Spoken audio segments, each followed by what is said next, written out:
Good evening, welcome. As we build up to the first T20I between India and South Africa.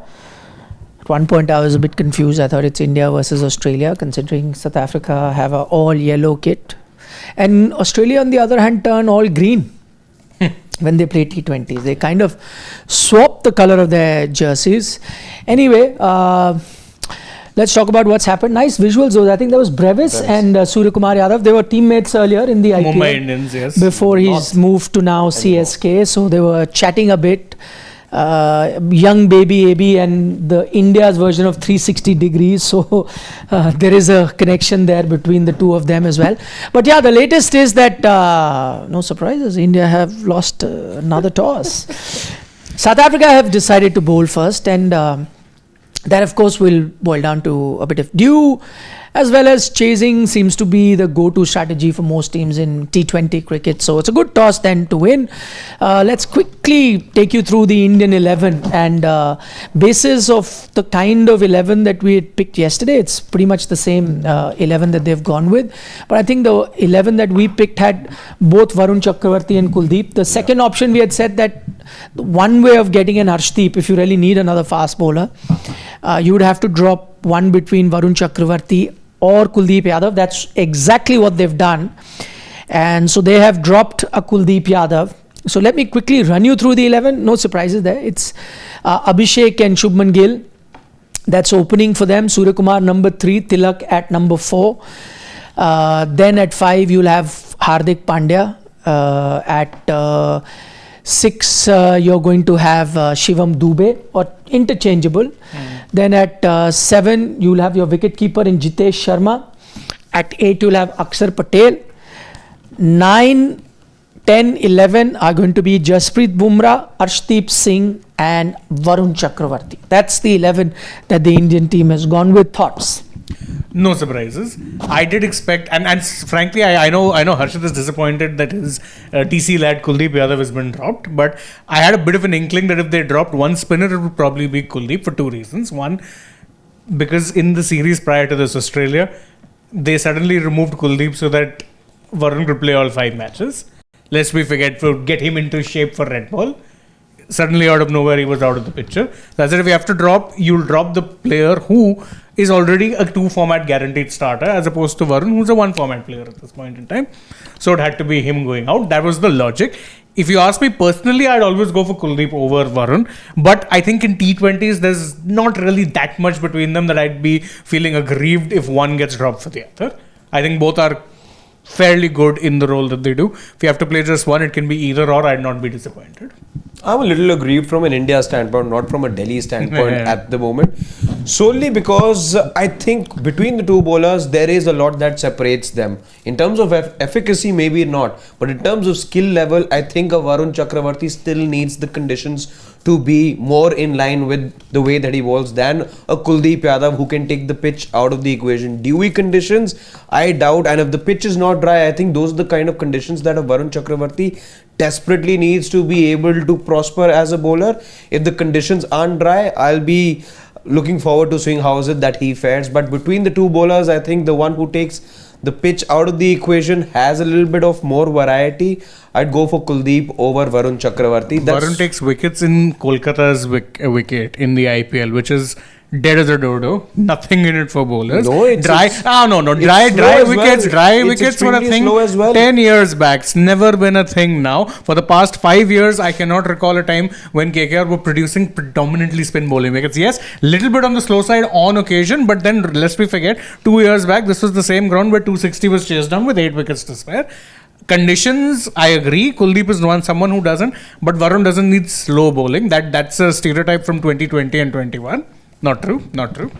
Okay, I mean, personally, if I had to pick one, I would have gone with Kuldeep. I tell you why, because I think he's the better of the two bowlers. I think in T20 cricket, he's been doing slightly better than Varun in the recent past. That would have been my logic. But when you now talk about conditions, I know that this comes at a time when Kuldeep played the ODI and he did very well even in conditions where it was wet.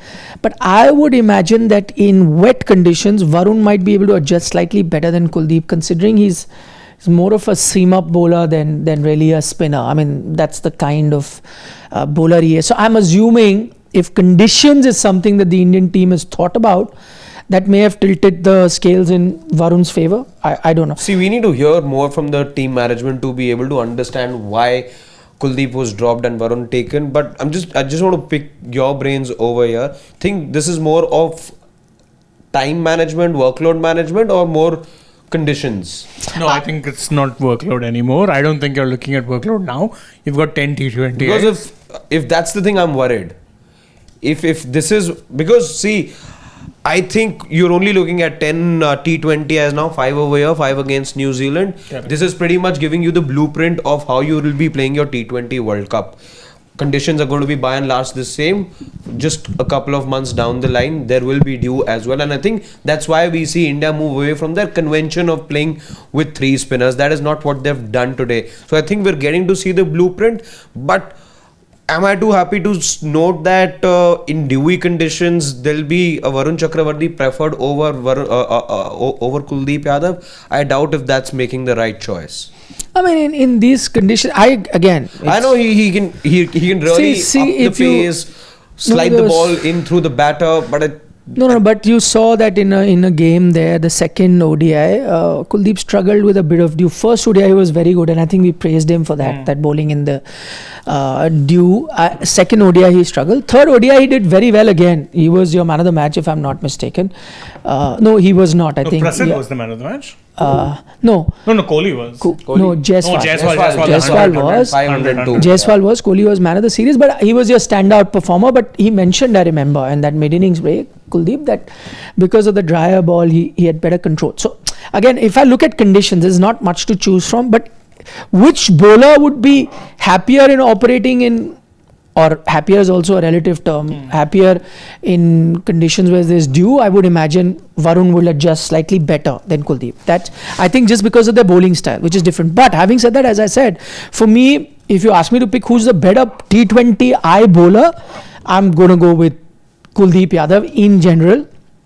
That's my opinion on which out of the two you had gone. But going back to workload, because I think Shane mentioned that we saw that in Australia also they sent him back. So there was indication that because he plays 2 formats, maybe not give him a chance. That is also something that I find bizarre. That shouldn't actually go against him. It should go in his favor that he's playing other formats as well. So, he is and he's your premier spinner. And again, because there aren't too many T20Is left, that's why you were in a hurry to have even Shubman Gill play all T20Is. That's why you kept him back in Australia so that he plays, because you have very few T20Is to see what your core team is going to be, what your strengths are. So if that is the case, then play with your best team. Unless you are telling us, and if the team management tells us that we know Kuldeep is our best spinner, but we want to see if Kuldeep can, if Varun can give him a run for his money. So maybe these T20Is will get to see more of Varun to assess him. In Kuldeep's case, we know he's a premier spinner and he starts. Unless they say that, I don't know. Taking that thought forward, is the same logic perhaps being applied to Sanju Samson as well? That we know how he wishes. No. Because we know Sanju how good you are, but we just want to try out Jitesh. If that's the case, again, I think it is not. But Same, again, yeah. It's best coming from the team management. That's when we know. But if that is the case, then that's great news. At least there is some clarity there that they know he's going to be a first-time starter. But the problem there is, if that is the thought, that okay, you're seeing these T20Is to judge Jitesh. Okay, fine, I'll give you that. With Sanju, we know he's pretty much what we have. He's the one we may start with. But let's give this few games to see Jitesh whether he can really give Sanju a run for the money or no, he stays behind the scene. My only thing is that in Sanju's case also, he would want some game time. He's not playing any other format. And if he is the guy I'm going to start with, I need to give him that much game time so that he is in rhythm and my backup can be anybody. But that's not happening, which is kind of, again, this is an assumption on our part, but I'm kind of thinking that they have pushed him onto the back burner, Sanju. Again, and they're going with Jitesh. It's not to say that they've discarded him. There's a possibility he comes back if Jitesh doesn't have a few good games. But that's also not an ideal scenario. Now you are in a position where your performance cannot do anything. You have to wait for the other to fail for you to now get a chance. So not idle. And also the other thing, if I'm Sanju, let's say if you're wanting to see Jitesh, it's not just about rhythm. But in Sanju's case also, he's batting out of position, and that's where he'll be batting. He's not going to get opening, we know. Let him get a few matches to get used to that position where he'll bat at, wherever that may be, 5, 6, I don't know. But that's also you're not giving him. So I highly doubt. That's a very optimistic way of looking at things. No, even when you consider the game time he was getting, he was playing SMAT. But he was playing for Kerala as an opener. So he's not getting any game time in the position that he's supposedly been told that, listen, you're going to have to bat in the middle order because we know you've got a Shubman Gill. How are his numbers in SMAT? They've been mixed. He had that 180 in the last game, but there were which is synonymous with Sanju Samson. Mixed. You can call him SMS, Sanju Mix Samson. But he blazed away to a 44 the other day. I remember it was the Kerala Premier League, I think, that he was playing last year, where he tried playing in the middle order a couple of times, then he pushed himself up. So he's done, and this was exactly the time where you were looking at in the conversation. In the Indian corridors had begun that you may perhaps see him bat in the middle order. So Sanju started the Kerala Premier League playing over there, then he pushed himself up the order. Everything's basically happened. He's gone, he's done the merry-go-round. Now he's settled on the bench. And yeah. Simple as. That's where he's going to be. And listen, as soon as they started selecting Jitesh, there was an indication. When I say selecting, I don't mean putting in the 11. I mean naming him in the squad. Because once Shubman came in there, you knew you needed a finisher wicketkeeper. The only finisher wicketkeeper you have right now is a Jitesh. It's ironic. A couple of years back, Sanju Samson was told he'd be the finisher for the Indian team. Midway through, he gets told, okay, you be ready to open. Starts to open. And then where there's this opening that comes up, he solidifies, scores 3 tons at the top. Then there's a leadership change and he realizes that spot is gone. He's thrown at the back end of the batting order, and that position's also gone. From the role that he was told 2 years back, he doesn't get that role come the annual of the T20 World Cup. So it's funny, surprising, agonizing as well, but that's life of Sanju Samson. Yeah. The other good thing is, I know it was almost confirmed, but now that the team is out, Hardik Pandya is returning. Shubman Gill is returning. What would you want to see from the two of them? I mean, for one, see, they've improved their fitness, but now get some good game time in. Maybe if I'm Shubman, by the way, there's a lot of pressure. Never mind the whole fitness thing. Now people are going to say, listen, you've basically gotten the opening role. Questionable decision at best to give it to you. I know Sky has been talking about, but before we gave it to Sanju, Gill was opening. It was a long time back. Your last World Cup. So was Yashasvi. So was Yashasvi. Where do you go? Out of the squad. Yashasvi was ahead. Yeah. Yashasvi was there in the 15-16 man squad. Exactly. Gill was a travelling reserve. Yes, that's the thing. Gill was a travelling reserve for your last World Cup, which wasn't that long back. And by the time your next World Cup comes about, won't even be 2 years prior, technically. Yeah. So in that span of time, he's leapfrogged both Jaiswal and Sanju to solidify. If I'm him, I need runs. And I need runs at a quick clip. Simple as. In Hardik's case, I'll settle for some good bowling and a little bit of power hitting down the order. Not asking for much. The good thing with Hardik is, of course, today's performance is going to count for a lot more. But he showed good signs in the SMAT as well. The Punjab game he played, and the other one, I think, that he played against Gujarat, the match that happened in Hyderabad. There were wickets over there. I think 1 wicket, but he was very economical that day. The match against Punjab, I remember he scored about 70 odd quick fire runs. I think fitness levels are there. Just very, very happy because India can play with the kind of 11 that they have in mind for the World Cup. And Jasprit Bumrah now will perhaps be starting with Arshdeep. But Hardik Pandya also could be somebody they turn to. That's the kind of flexibility you get the moment Hardik is there in the 11. So I'm looking forward to Hardik Pandya, but I think the pressure between the two of them has to be on Shubman Gill. Shane rightly says there was intent that you saw in Australia, but that intent didn't translate to a lot of runs. That can also be said about the captain too, who also, remember, has to make a point. It's been a string of low scores for him. You need both captain and vice captain to be getting runs over these 5 matches. Also, Hardik's not a happy chappy at the moment. We've seen Instagram story. What if he takes out that anger on the poor bowlers? Or while he's got the ball in his hand, fires in a few bounces. to the batters. Watch out. But India, I'd say start is the favourite. But let's quickly take a look at the South African 11 as well. And it's a good 11 there. Quinton de Kock returning, Adam Markram there to open alongside him. That's an explosive opening partnership. Tristan Stubbs there, Devil Brevis. You've got David Miller, not in favour or out of favour in IPL. Now we'll go into the auction, but remember he has a point or two to prove that he gets some bidders in the IPL auction, so he'll be fired up. Donovan Ferreira, another IPL name. Marco Jansen, of course. He plays the IPL. Yeah, but we know him from the IPL. At least I know him from the IPL. From the fact that he shuttles from Rajasthan's bench to Delhi's bench and then now is back to Rajasthan's bench. But he's been very impressive as a finisher, so I'd be very interested to see how he does here.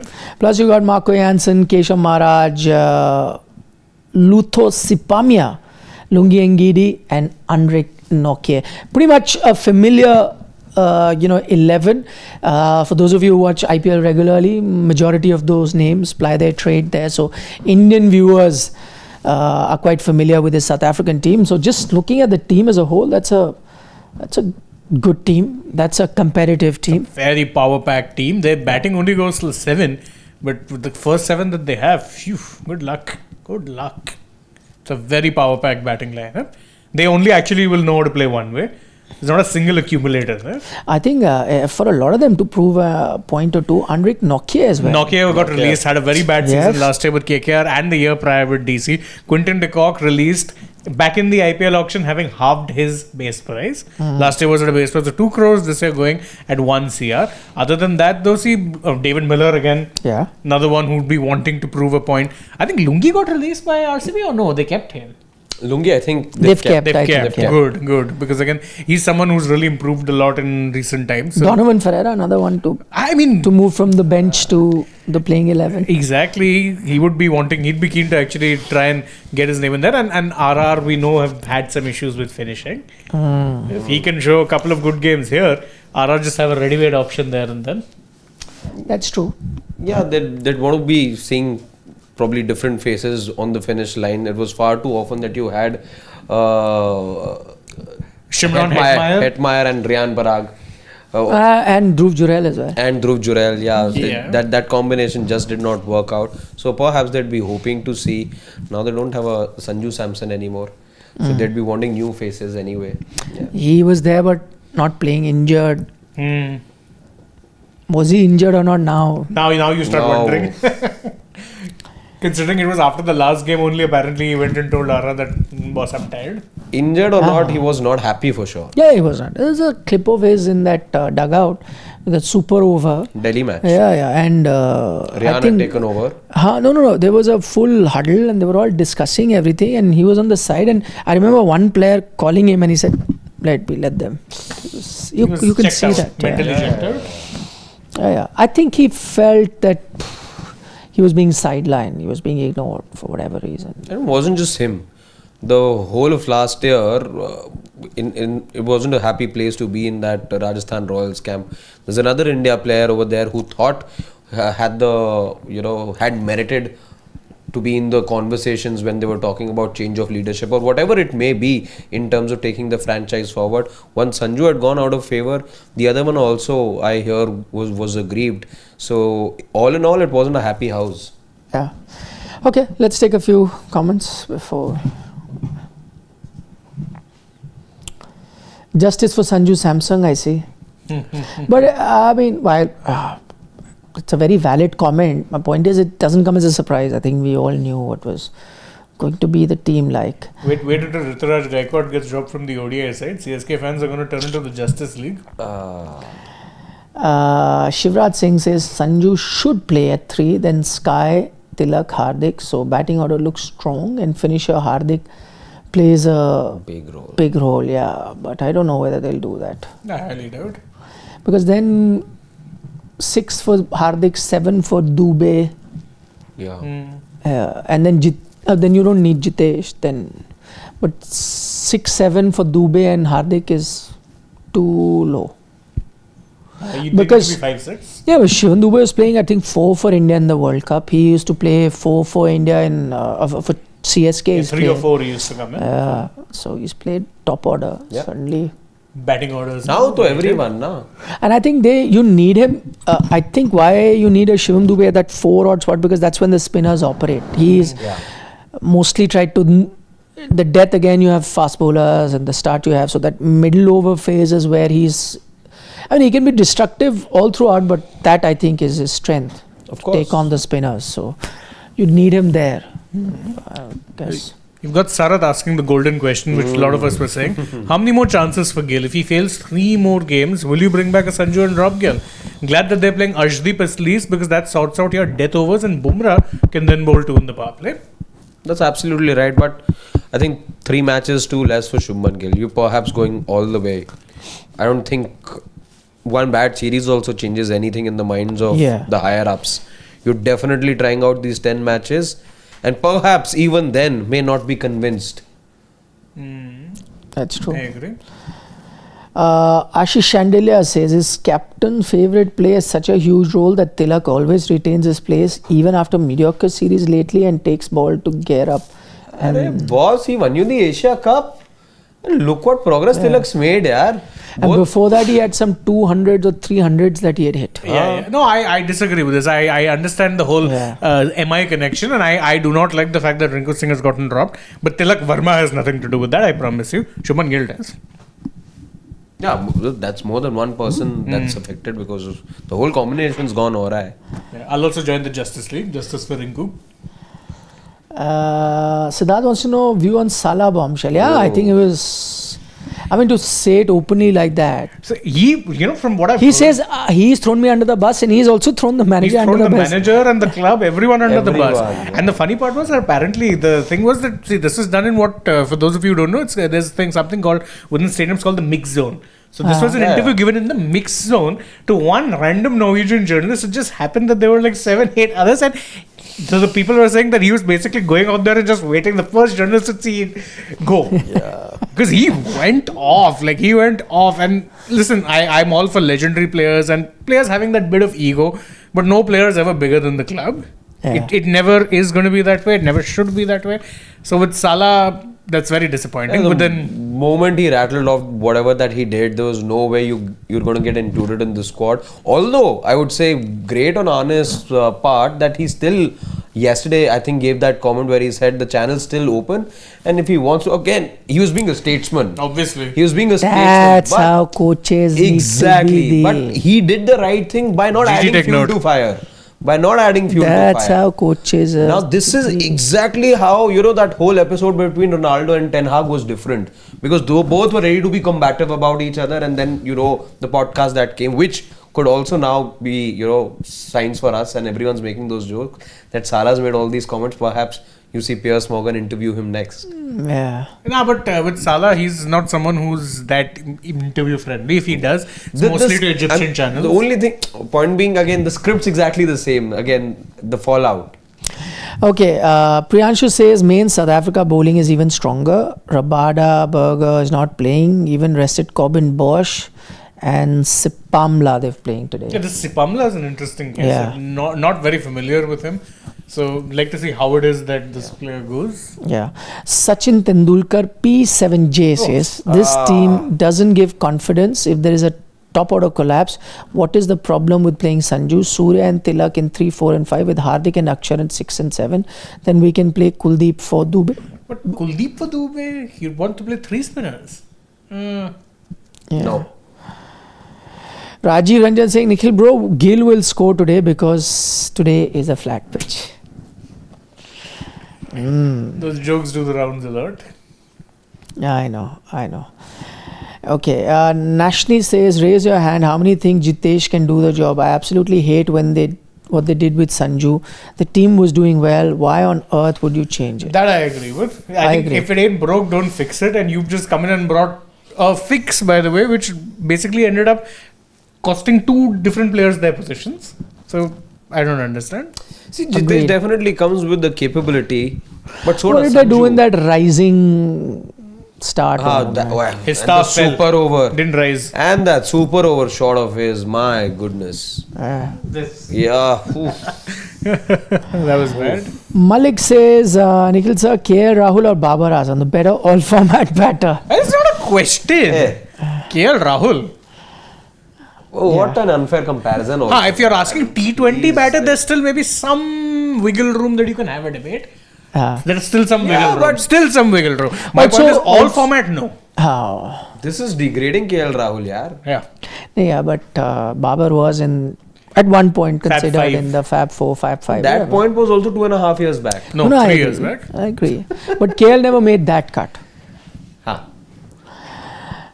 KL's Your still coach potential. also picked him, yaar.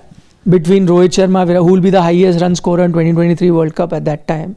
Gautam picked Babar Azam. I mean, like he picked Marcus Rashford. But the stars were there. So, Brian Lara, M2K says, imagine Jaiswal may not play any international cricket till next August in Sri Lanka. Sad Gill playing ahead of him in T20s. Agreed. Hashtag justice for Jaiswal. I think it's a very good question and I can give you a bit of an insight. Because you've asked this question, we will ask Jaiswal this question in person.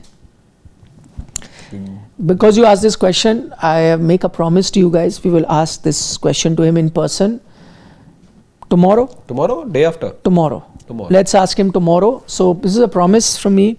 Tomorrow on Sports Today, you will be able to hear the answer of Yashasvi Jaiswal on this question. Done? Deal done. Done. Man of my words. Naman Kantpal says, guys, a technical question. What happens if someone like Dubey, Pandya bats below their position? Doesn't it strengthen the batting order? Nobody from the top 3 gets time to settle.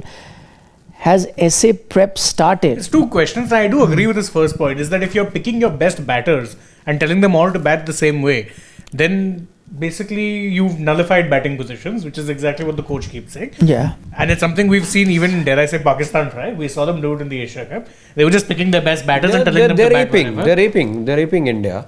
Yeah. That is true. That is true. And final comment, Sarat Chandra says, team is as fixed as Gill's neck was. They are still repairing. Naughty. That is bad. Okay, on that note, we'll take your leave. See you in an hour and a half or so. That's when the innings would be done. Then we'll have plenty to talk about. All your questions about India's batting. Yeah. Okay, bye-bye. See you soon.